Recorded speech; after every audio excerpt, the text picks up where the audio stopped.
ቤተክርስቲያን ለግማሹ እናት ለግማሹ ደግሞ እንጀራ እናት አይደለችም። ቤተክርስቲያን ሁሉም ሰው የሚገባባት፣ ሁሉም ሰው የሚጸልይባት፣ ሁሉም ሰው ድህነት የሚያገኝባት፣ የሚያስቀድስባት፣ ጸበልን የሚጸበልባት እናት ቤተክርስቲያን። ከዛ ውጭ እንግዲህ ቤተክርስቲያን ብዙ አይነት ሰው አለ። እንደኛ አይነት ኃጢአተኛም ሰው አለ።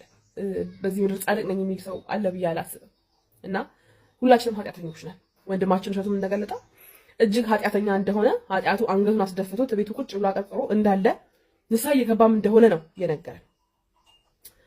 እህታችን ባምቢ በተመሳሳይ ኃጢአታችን የምናፍርበትን አንገታችን አቀርቅረን ቁጭ የምንልበትን ኃጢአታችንን በአደባባይ ተቀርጾ እያየነው ነው። ጸያፍ ፎርብድን እንዴት ነው ታቡ አለ አይደለ የሚባል በማህበረሰብ በባህል ማለት ነው። እና ያንን ፐብሊክሊ ኖርማላይዝ የተደረገ ያለበት ሁኔታ ያለው። ይሄን በነገራችን ላይ እኔም እናንተም እሷም ልቦናው ያውቀዋል፣ እናውቀዋለን፣ ባይዛወይ እናውቀዋለን። እና እሷም ታውቋለች፣ ደግሞአለው እኔም እናንተም በደንብ እናውቀዋለን፣ ልቦናችን በደንብ ያውቀዋል። አንድ ለባምቢ ወገረሽ የምትከራከሪ እህቴ የእሷን አለባበስ ለብሰሽ የእሷን ንግግር ተናገሪ ትባል አትናገሪ። ለባምቢ ግን እዚህ ጋር ዲፌንድ ታደርጊለታለሽ። ይሄ የእሷን ማገዝ አይደለም፣ በነገራችን ላይ ይሄ የእሷን ማገዝ በጭራሽ አይደለም። እና ወደ ዋናው ሀሳቤ ስመለስ ይሄ ሰው እኔ ኃጢአተኛ አይደለሁም እኔ ጻድቅ ነኝ አላለም በጭራሽ። እሱም ኃጢአተኛ ነው። ነገር ግን ይሄንን ኃጢአት ፐብሊሳይዝ ማድረግ ኖርማላይዝ እየተደረገ ነው። ነገር ግን ኖርማል አይደለም። ምናልባት የተናገረበት መንገድ ሁኔታው ምናምን ልክ ላይሆን ይችላል። ኦፍ ኮርስ ምናልባት ሚዲያ ላይ መናገር ላይ ጠብቅ ይችላል። በስልክ ኮሚኒኬት ሊያደርጉ ይችላሉ ምናምን ሚዲያ ላይ ያሉ ሰዎች እንግዲህ ያውቁታል ማረግ የሚችሉትን ነገርና ምናልባት ያ ሊሆን ይችላል። ያን አክሰፕት አደርጋለሁ። ከዛ ውጪ ባምቢ እንወዳታለን፣ እህታችን ነች በብዙ ነገር ማለት ነው። ሴት ነች፣ ጠንካራ ነች፣ ቤተሰቧ የምታስተዳድር ነች ምናምን። ግን ልክ ያልሆነ ነገር እያደረገች እያወቀችው እያደረገች እናንተ ልክ አይደለሽም ብሎ መናገር ለምን እንደከበዳችሁ ያላውቅ ደግሞ አለው። እሱ የተናገረበት መንገድ ልክ ላይሆን ይችላል። ባምቢ ግን ጭራሽ ልክ አይደለች። this is reality ማለት ነው። እና እሸቱ ላይ በጣም ብዙ ነገሮች ተነስተዋል። እንደዚህ ያደርጋል እንደዚህ ይሆናል ማለት ይቅርታ አድርጉልኝ፣ ከሷ ጋር የሚነጻጸር አይደለም፣ በእውነት የሚነጻጸር አይደለም። እና እንዳነሳችሁት ብዙ ጥያቄ ጠይቃችሁታል። ለሱ ምናልባት ከ4 ከ5 ሰዓት በፊት ዩቲዩብ ላይ አፕሎድ ያደርገው አለ ኖርማል አይደለም የሚል ድረስ ሰጥቶ ፖስት ያደረገው ኦር አፕሎድ ያደረገው ቪዲዮ አለ። እዛ ላይ በጣም ብዙዎቹ እንግዲህ ምላሽ ለመስጠት ሞክሯል። ምናልባት ምላሽ አልሰጠም ብዬ የምለው ምንድነው እናንተ ከዚህ ቀደም በፐርሰንት ያገኛል ሀፍ 20% ምናምን የምትሉት አለ። እንደዛ ብላችሁ እያሰባችሁ ያላችሁና ለሱ ጥያቄ አንድ ሀሳብ መጣልኝ። አሰብኩኝ። በጣም ይቅርታ አድርጉልኝ። ካህናት የነስራ ማለት ለሚሰሩት አይደለ? ዲያቆናት አይደል? ግን በነፃ አይደለም፣ ደሞዝ ይከፈላቸዋል አይደለ? እግዚአብሔር ለሚያገለግሉበት ለሚቀድሱበት ደሞዝ ይከፈላቸዋል። እናንተ እንደምትሉት ይሄ ሰው በፐርሰንት አግኝቶ ቢሆን ምንድነው ችግሩ? ምንድነው? ምናልባት እኔ ያልገባኝ እናንተ የገባችሁ ካህናት ዲያቆናት በደሞዝ የተከፈላቸው አበል የተከፈላቸው ካገለገሉ ይሄ ሰው አገልግሎ ማንም ሰው ላይ እናንተና ሌሎች ማናደርገው ነገር አስተባብሮ ህንጻ ቤተክርስቲያን እንዲገነባ ካደረገ ምንድነው አብነት ትምህርት ቤቶች እንዲገነባ ካደረገ ለቤተክርስቲያን የሚያስፈልጉ ነገሮች እንዲሆን ካደረገ እኔ እናንተ ሌሎች ማናደርገውን ነገር ማድረግ ከቻለ ይሄ ሰው በፐርሰንት ቢያገኝ ምንድነው ኃጢአቱ? ምንድነው? ይሄስ የሚነጻጸር ነው? ይሄ ከሱ ኃጢአት ጋር ብልግናን፣ ነውርን፣ ዝሙትን ኖርማላይዝ ካደረገች ሴት ጋር የሚነጻጸር ነው በእውነት? እስቲ ስለ እውነታው ይሄ ሳይድ ስለመያዝ ምናምን ቪው ስለማግኘት ፎሎወርስ ስለመሰብሰብ አይደለም፣ ጀስት ሪያሊቲውን አውሩ። እና እግዚአብሔር ለሁላችን ልቦና ይስጠን። ማናችንም ፈራጅ አይደለንም፣ ማናችንም ምንም አይደለንም። እግዚአብሔር ልቦና ይስጠን። ይሄን ለማለት ነው። አረዘምኩኝ። ሀሳብ ካላችሁ ኮሜንት ሴክሽን ላይ አስቀምጡልኝ። እወዳችኋለሁኝ። ሰላም ቆዩልኝ። ባይ። ሰሞኑን እየሰማነው ያለው ዜና እጅጉን የሚያሳዝን ነው። እባካችሁን በጭንቀት ምክንያት ራሳችሁ ላይ ምንም አይነት ክፉ ነገር አታድርጉ። መፍትሄ አለው። በዚህ በአንደኛ የጴጥሮስ መልእክት ምዕራፍ 5 ቁጥር 7 ላይ እርሱ ስለእናንተ ያስባልና የሚያስጨንቃችሁን ሁሉ በእርሱ ላይ ጣሉት ነው የተባለው። እርሱ የተባለ ኢየሱስ ክርስቶስ ነው። የትኛውንም ሐሳብ በጸሎት በእምነት ወደ እርሱ አቅርቡት። እግዚአብሔር አምላክ የማይፈታው እንቆቅልሽ የለም። ከሚያስጨንቃችሁ ሐሳብ በላይ ነው። ይሄን ልናመን ያስፈልጋል ክርስቲያኖች በሙሉ። ስለዚህ ወደ ማን እንቅረብ? ወደ እግዚአብሔር እንቅረብ። ወደ ኢየሱስ ክርስቶስ እንቅረብ። እናት፣ አባት፣ ጓደኛ፣ እህት ጠልተውኛል ተብሎ ራስ ላይ ጉዳት አይደረግም። ምክንያቱም የሚወድህ አምላክ አለ።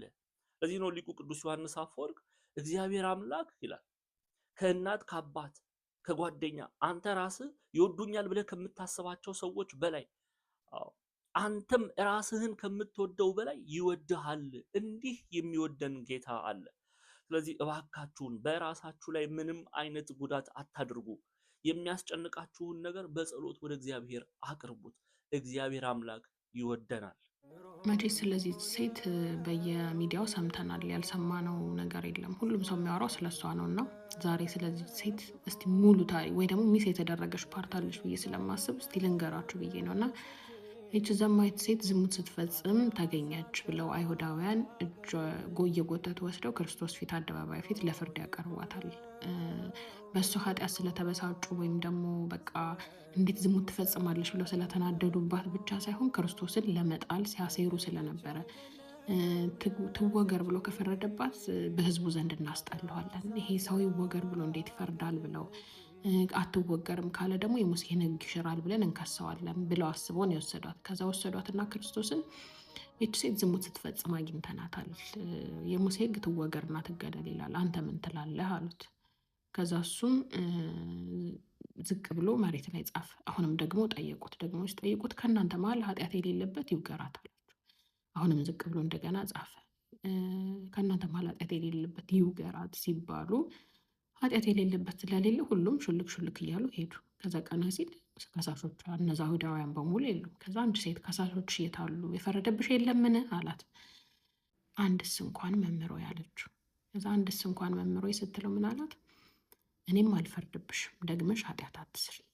እኔ የብርሃን አምላክ ነኝ። በእኔ የማያምን በብርሃን ይኖራል እንጂ በጨለማ ውስጥ አይመላለስም አላት።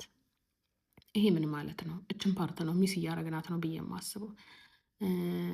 አልፈረደባትም፣ ይቅር አላት። ኦፍኮርስ ክርስቶስ የኃጢአተኞች አምላክ ስለሆነ በፍቅር እቅፍ አድርጎ የሚቀበል አምላክ ስለሆነ ኃጢአተኛ ናት ኃጢአት ሰርታለች ብለው ሲያመጣት እቅፍ አድርጎ ተቀበላት። አቃጠላቸው፣ ጢማቸውን አብሮ ነው የላካቸው ከሳሾቿን። ነገር ግን ችግር የለም ሂጂ ወደ ኃጢአትሽ ተመልሽና ኃጢአትሽን ኢንጆ እያደረግሽ ኑሪ አላለም። ደግመሽ ኃጢአት አትስሪ፣ እኔ የብርሃን አምላክ ነኝ፣ ከኔ ጋር ህብረት ካለሽ በጨለማ ውስጥ መመላለስ የለብሽም ነው ያላት። ያለን እንደዛ ነው። እና ክርስቶስ አይፈርድም፣ ኃጢአተኞችን ይወዳል ማለት ግን ይቅር ካለን ወደ ቤቱ ከተመለስን በፍቅር ከጠራን በኋላ ተመልሰን በኃጢአት መጨመላለቅ አለብን። በኃጢአት ህይወታችንን ማበላሸት ማለት እየኖርን ኦኬ ክርስቶስ ይወደኛል፣ ክርስቶስ ኃጢአተኛ ስለሚወድ ተብሎ እንደዛ ከሆነ ለምን ዓለም ላይ ያለው ህዝብ በሙሉ ለምን ኃጢአተኛ አይሆንም? ክርስቶስ ኃጢአተኛን ስለሚወድ በቃ እንዲወደን ነው። እንደሱ አይነት አመለካከት ነው አብዛኞቻችን ላይ እያየሁ ያለሁት። ክርስቶስ ኃጢአተኛን ይወዳል፣ ኃጢአትን ግን አይወድም። ያ ማለት ግን ኃጢአት ብቻውን ቁጭ ብሎ አይደለም ክርስቶስ የሚጠላው፣ እኛ ላይ ሆኖ ነው። ኃጢአተኛ እየሆንን እየተመላለስን በኃጢአት እንድንኖር አይፈቅድልንም። ነገር ግን ኃጢአተኛ ስለሆንን ወደ እሱ ስንመጣ አንቺ እኮ ኃጢአተኛ ነሽ እኔ አልፈልግሽም ብሎ አያውቅም፣ አይለምም። ወደፊት ከነ ኃጢአታችን የፈለገ ከምንም አይነት ኮተታችን ጋር ይቀበለናል፣ ይወደናል። በንስሐ ታጥበን ግን አብረነው እንድንኖር ይፈልጋል። እንመለሳለን እኮ አሁንም ኃጢአታችን ውስጥ አንፈልግም ብለን። አሁን ያች ሴት እኮ ደግመሽ ኃጢአት አትስሪ ብሎ አሰናብቷታል። እዛ ዝሙት ውስጥ እኮ ደግማ ልትገኝ ትችላለች፣ ግን ተመልሳ እንድትመጣ ወደሱ ይፈልጋል። አሁንም ተመልሳ መጣ ኃጢአት እኮ ሰራሁኝ አጠፋ እኮ እንድትለው ነው እንጂ በኃጢአቷ ፕራውድ ሆና እኔ እኮ ኃጢአቴን በጣም አንተ ስላለልኝ አንተ ይቅር ባይ አባት አለኸኝ እኔ ኃጢአቴን እየሰራው ብኖር ምን ችግር አለ አትለውም። እሱ የሚፈልገው ምንድን ነው? ኃጢአት የምትሰራ መታ ተመልሳ አባቴ ሆይ ይቅር በለኝ በድያለሁ፣ በቃ ኃጢአተኛ ነኝ፣ ኃጢአት ክፉ ነው አልወደውም፣ ኃጢአትን አንተን ነው የምወድህ እንድትለው ይፈልጋል እንጂ ኃጢአቷን ወዳ እኔ ይሄ ላይፍ ተመችቶኛል በቃ ኃጢአቴን እየሰራው ፈታ እያልኩ ነው የምኖረው እንድትለው አይፈልግም ክርስቶስ። እና እሱን ነገር እያምታታ ነው ስለመሰለኝ ነው። ከዛ ውጭ ደግሞ ከእናንተ ውስጥ ኃጢአት የሌለበት ይውገራት ነው ያለው። ማንን ኃጢአት የሌለብን ሰው መውገር የምንችለው? ድንጋይ እያነሳን ያለ ነው። በተለይ ኦርቶዶክሳዊ ቤተክርስቲያን ውስጥ ያለን አማኞች በርጋ ቆመን የሚመስለን ክርስቶስ አንተኛው ኃጢአት የለብህም ግባ፣ አንተ አለባበስ ጥሩ ነው ግባ፣ አንተኛው አትግባ እያል ጥበቃ ሆነን በርጋ ቆመን እንድንጠብቅለት የሚፈልግ ኤክስፔክት የሚያደርግ ያንን ነገር የሚመስለን በጣም ብዙዎቻችን አለን። እና አይውሽ ሁላችንም የራሳችንን ኃጢአት ማየት ብንችል። እውነት ለሁላችን የምመኘው መጸለየው ጸሎትን መሰላችሁ ኃጢአታችንን ማየት ብንችል። አፋችንን ከፍተን ስለሰው ማውራት አንችልም ነበር እውነት ለመናገር። እና ማናችንም ስለ ማንም የመናገር አቅም የለንም፣ ምክንያቱም ሁላችንም ኃጢአተኞች ስለሆንን ማለት ነው። ስለ ሰው እንደዚህ ነው እኮ እሱ እኮ ኃጢአተኛ ነው ማለት አንችልም። እኛ ክርስቶስን የበደልነውን እውነት በጣም ነው የሚያሳፍረው። እውነት የልቤን ነው ከልቤ ነው የምነግራችሁ። እንኳን እንደዚህ በአደባባይ ሰው እንደዚህ እያደረገ ተገኝቶ ይቅርና እኔ ፐርሰናሊ በግሌ እንኳን አሁን በዚህ በምሰራው ኮንተንት ቅንድብሽ እንደዚህ የተኳልሽ እየመጣሽ እንደዚህ ያልሽ የማይደርሰኝ በውስጥ የማይጻፍልኝ ነገር የለም። እውነት ከልቤ ነው የምነግራችሁ። ግን በቃ የሰውን መጣል በጣም ነው እንጆ የምናደርገው ኦርቶዶክሳውያን። እኔ ሌላ እምነት ውስጥ ያርጉት አያርጉት አላውቅም፣ ግን ሰውን በማባረር ክርስቶስ አይወደንም። በእናንተ ምክንያት አንድ ሰው ከሚስት እኔ በጣም የምፈራውን ኃጢአት ልንገራችሁ። በእኔ ምክንያት ሰው ኃጢአት ውስጥ እንዲገባ አልፈልግም። ምክንያቱም በጣም የምፈራው ነገር አለ። በአንተ ምክንያት አንድ ሰው ከምታስት አንገት ላይ ወፍጮ ታስሮብህ ወደ ጥልቁ ብትጣል ይሻልሃል የሚለውን በጣም ነው የምፈራው እና አንድ ሰው እንኳን አሳስተን ከቤተ ክርስቲያን ከምናስወጣ የምር አዶ ነው።